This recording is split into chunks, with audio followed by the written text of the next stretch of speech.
Ah, un jour peut-être, j'aurai un vrai décor. Bienvenue dans cette nouvelle vidéo. Et juste avant de démarrer... Non, c'est toujours pas un placement de produit. La semaine dernière, je vous ai présenté ma nouvelle chaîne Dr Everything. Une chaîne qui parle de tout avec les mêmes concepts que Dr Wrestling. Merci beaucoup à tous ceux qui se sont déjà abonnés à cette nouvelle chaîne et croyez-moi, le meilleur est à venir. D'ailleurs, une nouvelle vidéo est arrivée aujourd'hui sur cette nouvelle chaîne où je vous parle de catastrophes naturelles. Allez voir ça à la fin de cette vidéo, le lien dans la description. Ah, des bonnes rivalités à la WWE, il y en a eu des centaines. Aujourd'hui, je vais vous parler de 5 d'entre elles et j'ai dû faire des choix. Et cette fois-ci, j'ai décidé de les classer. Installez-vous confortablement, je vous emmène à la découverte des plus grosses rivalités de l'histoire à la WWE. Alors pour cette 5e place, le choix a été difficile. Et croyez-moi, j'ai passé des journées entières à peser le pour et le contre pour choisir ce 5e point. Et j'ai choisi de vous parler de la rivalité entre Randy Orton et Triple H. Et spoiler alerte, la rivalité entre John Cena et Randy Orton n'apparaîtra pas dans cette vidéo puisque c'était soit l'une ou soit l'autre. Ouais mais Doc, tu détestes John Cena. C'est faux, mais vous le savez, il faut faire des choix. Et puis on reparlera de John Cena en toute fin de vidéo. L'histoire entre Randy Orton et Triple H est plutôt captivante. Le roi des rois est une légende des rings et en 2002 il est déjà au sommet du catch quand arrive son futur grand rival. Randy Orton est un jeune catcheur aux dents longues, issu d'une longue lignée. Il arrive en 2002 et il rejoint presque immédiatement l'Evolution, le groupe formé par Triple H. Aidé par ses mentors à la télévision et en coulisses, le jeune Randy va progresser très vite. Dès 2004, il obtient une chance au titre de champion du monde poids lourd, détenu alors par Chris Benoit. Randy Orton devient le plus jeune champion du monde de l'histoire de la WWE et cette victoire provoque la colère de son mentor Triple H. Le cérébral assassin attaque le Legend Killer et récupère rapidement sa ceinture en renvoyant Randy Orton aux oubliettes. Toutefois, le jeune catcheur progresse davantage dans les années suivantes. En 2006, il forme une équipe inédite avec la Rated R Superstar Edge. Ensemble, ils font régner le chaos et s'en prennent alors à l'équipe phare du moment, DX. Orton et Hunter se retrouvent dans une courte rivalité qui a été gâchée par la grave blessure de Triple H. Plus tard dans l'année 2007, Randy Orton est de retour au sommet puisque le titre de la WWE vacant lui a été offert par Vince McMahon lors du show No Mercy. Mais Triple H n'est pas d'accord et il défie alors immédiatement Randy Orton. Le roi des rois remporte une nouvelle fois la ceinture, laissant Orton en plein désarroi. Cependant, Triple H, qui a entre-temps battu Umaga, doit affronter une nouvelle fois Randy Orton dans le main event de ce show. Et au terme d'un last man standing épique, Randy Orton terrasse son ancien mentor et redevient champion de la WWE. Son règne continue et à WrestleMania 24 en 2008, il bat John Cena et Triple H dans le même match. Mais il finit par perdre son titre face à Triple H lors de Backlash 2008 et il lui promet alors de se venger. La vengeance arrive alors début 2009 quand Randy Orton et Triple H vont proposer l'apogée de leur rivalité. La Vipère gagne le Royal Rumble et décide d'affronter le champion Triple H dans le main event de WrestleMania 25. Et la rivalité est extrêmement intense et personnelle entre les deux hommes. On se rappelle de ce moment où Orton embrasse Stephanie McMahon devant son mari Triple H, attaché aux cordes et totalement impuissant. Et puis cette vengeance du roi des rois qui s'infiltre chez Randy Orton pour tout détruire. Une rivalité folle qui a malheureusement conduit à un match un peu fade lors de WrestleMania. En effet, là où on s'attendait à un main event de folie à la Rock Steve Austin, on a eu droit à un match technique plutôt moyen. En même temps, les deux catcheurs ont eu la malchance de passer après l'exceptionnel match entre Shawn Michaels et l'Undertaker.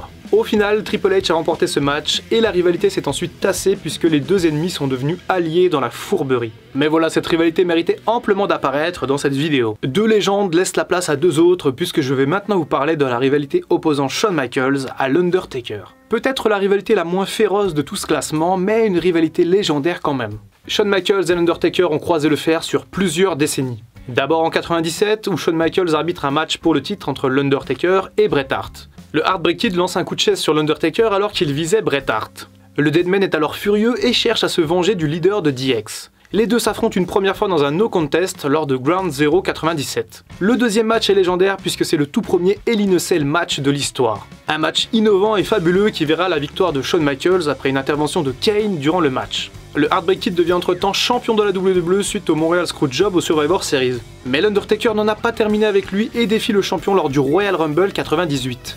Et au terme d'un match une fois de plus excellent, c'est Shawn Michaels qui terrasse Undertaker et qui ira défendre son titre dans le main event de WrestleMania 14. C'est d'ailleurs durant ce match que Michaels se blesse gravement au dos et il prendra sa première retraite juste après WrestleMania. Bien des années plus tard, l'Undertaker et Shawn Michaels sont dorénavant des vétérans et des légendes vivantes. Ils entrent tous les deux dans l'édition 2007 du Royal Rumble et ils arrivent en finale de ce match énormément disputé. Et au terme d'un final épique de presque 10 minutes, c'est l'Undertaker qui terrasse Shawn Michaels pour aller affronter Batista lors de WrestleMania 23. L'année d'après en 2008, les deux hommes démarrent cette fois-ci le Royal Rumble match. Et bien qu'ils ne gagnent pas cette édition, ils viennent alors de prouver qu'ils peuvent livrer des matchs légendaires. Et justement en 2009, les deux légendes se retrouvent à WrestleMania dans un match 1 contre 1. Clairement l'un des meilleurs matchs de l'histoire de la WWE où les deux performeurs sont à leur apogée. Même si la storyline entre les deux n'est à la base pas très excitante puisqu'il n'y en a pas vraiment, le rendu du match appelait à une revanche. Cette revanche, Shawn Michaels en a besoin, il la désire, mais l'Undertaker lui refuse. Le Heartbreak Kid va alors coûter le titre Deadman et les deux mastodontes s'affrontent à nouveau dans le main event de WrestleMania 26. Shawn Michaels perd une nouvelle fois un match où il avait mis sa carrière en jeu. Il n'a pas réussi à briser la streak de l'Undertaker, mais il part par la grande porte.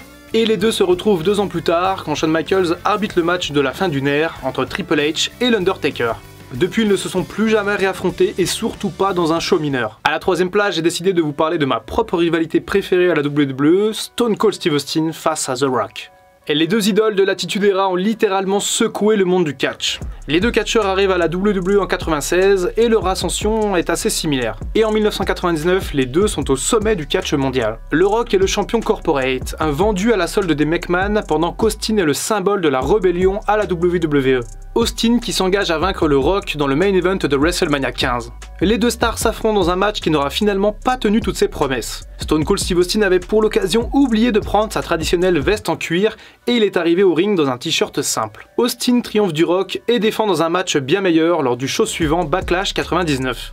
Quelques mois passent et les deux s'affrontent de temps à autre en équipe ou dans des matchs à plusieurs. Austin et le Rock vont s'affronter à nouveau dans un main event de WrestleMania, celui de WrestleMania 17, 2 ans après le premier. Le Rock est une fois de plus champion et Austin remporte à nouveau le Royal Rumble en 2001. Et ce main event de WrestleMania 17 symbolise le pinacle de l'Attitude Era.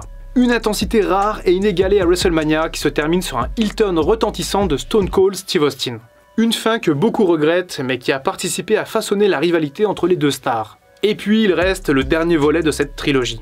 L'ultime match de Stone Cold Steve Austin a lieu à WrestleMania 19 et il souhaite alors affronter le Rock pour son dernier match. Le Rock qui est également de moins en moins présent à la WWE étant donné que sa carrière au cinéma commence alors à décoller. Austin contre le Rock pour la 3e et dernière fois. Et cette fois-ci c'est le Rock qui gagne et qui vient ajouter une ligne magnifique dans le palmarès de cette rivalité légendaire. Alors j'en ai déjà parlé pas mal de fois sur la chaîne, mais je vais à nouveau vous parler de la rivalité entre Shawn Michaels et Bret Hart. Cette rivalité a littéralement bouleversé toute une génération de fans de catch. Bret Hart et Shawn Michaels sont les deux symboles de la nouvelle génération. Pour rappel, la nouvelle génération est une ère où les grandes stars du catch comme Hulk Hogan laissent place aux nouveaux jeunes talents. Et les deux catcheurs connaissent une ascension assez similaire. Tous deux à la base spécialistes du catch par équipe, ils vont ensuite faire le bonheur de la mid-card à la WWE. Et leur rivalité démarre vraiment en 1992. En effet, les plans de base pour SummerSlam 92 devaient opposer le champion intercontinental Bret Hart à Shawn Michaels. Mais le show étant entre-temps délocalisé à Londres, c'est le British Bulldog qui a finalement affronté le Hitman.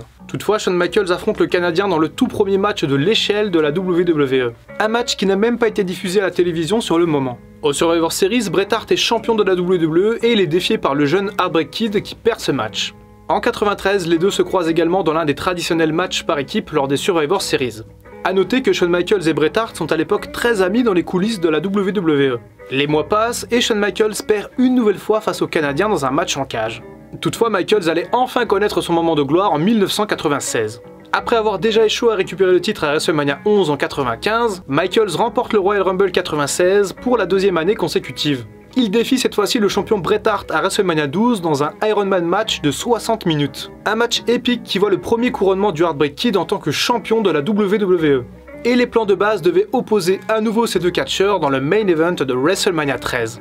Cependant, en 97, Shawn Michaels, alors à nouveau champion, refuse de perdre la ceinture face à Bret Hart. Les relations se tendent entre les deux stars et Shawn Michaels ne participe finalement pas à WrestleMania 13. Et rien ne va vraiment s'arranger lors de cette même année 97. La rivalité s'intensifie entre les clans DX et Hart Foundation. Michaels et Bret Hart se détestent désormais et n'hésitent pas à shooter lors de promos sur le ring. En fin d'année, le Hitman signe à la WCW. Son dernier match a lieu au Survivor Series 97, chez lui au Canada. Il est alors champion et il refuse de perdre son titre devant son public. Vince McMahon accepte cette idée, mais il trahit Bret Hart en préparant le Montréal Screwjob, l'arnaque de Montréal qui voit l'arbitre arrêter le match pendant que le Hitman était pris dans une prise de soumission. Le Canadien est dans une colère folle et s'en prend à Shawn Michaels et Vince McMahon dans les vestiaires. Et il quitte la WWE ce jour-là et la rivalité s'arrête de la pire des façons possibles. Alors, quelle est la meilleure rivalité de l'histoire de la WWE? De quel feud légendaire je vais parler maintenant? Eh bien, j'ai décidé de vous parler de la rivalité entre AJ Styles et James Ellsworth. Avouez que vous avez eu peur une seconde. Non, la rivalité dont je veux vous parler maintenant est celle qui a permis à la WWE de terrasser son immense concurrent, la WCW. S'il y a bien une rivalité qui symbolise la WWE, c'est celle opposant Stone Cold Steve Austin à Vince McMahon. Steve Austin débarque à la WWE en 96 après être passé par la ECW et la WCW. Il lutte au départ sous la gimmick de Ringmaster avec son mentor Ted DiBiase. Puis son personnage change radicalement. Il devient Stone Cold Steve Austin, un lutteur féroce et impitoyable. Et son côté irrévérencieux va lui permettre de devenir la superstar la plus appréciée à la WWE. Et surtout lorsque Steve Austin commence à se frotter à son boss, Vince McMahon. Le patron de la compagnie qui en 97 se dévoile en tant que tel aux yeux des téléspectateurs. Vince McMahon est un patron tyrannique et impitoyable qui se fait malmener par un Stone Cold Steve Austin plus irrévérencieux que jamais. En 98, la rivalité bat son plein et permet à la WWE de repasser devant la WCW dans les audiences après 84 semaines. Stone Cold va par la suite aider Mankind à remporter le titre et battre le Rock pour la ceinture. En 99, l'histoire est tout aussi haletante et Vince McMahon remporte le Royal Rumble à la place de Stone Cold Steve Austin. En 2001 et après 3 ans de bataille farouche, la rivalité prend fin à WrestleMania 17 quand Stone Cold Steve Austin s'allie à son patron Vince McMahon. Alors effectivement, en écrivant cette vidéo, je me suis rendu compte que j'avais pas mis de rivalité concernant John Cena. Et pourtant, il a eu des rivalités épiques contre Randy Orton, Edge, The Rock, Le Miz...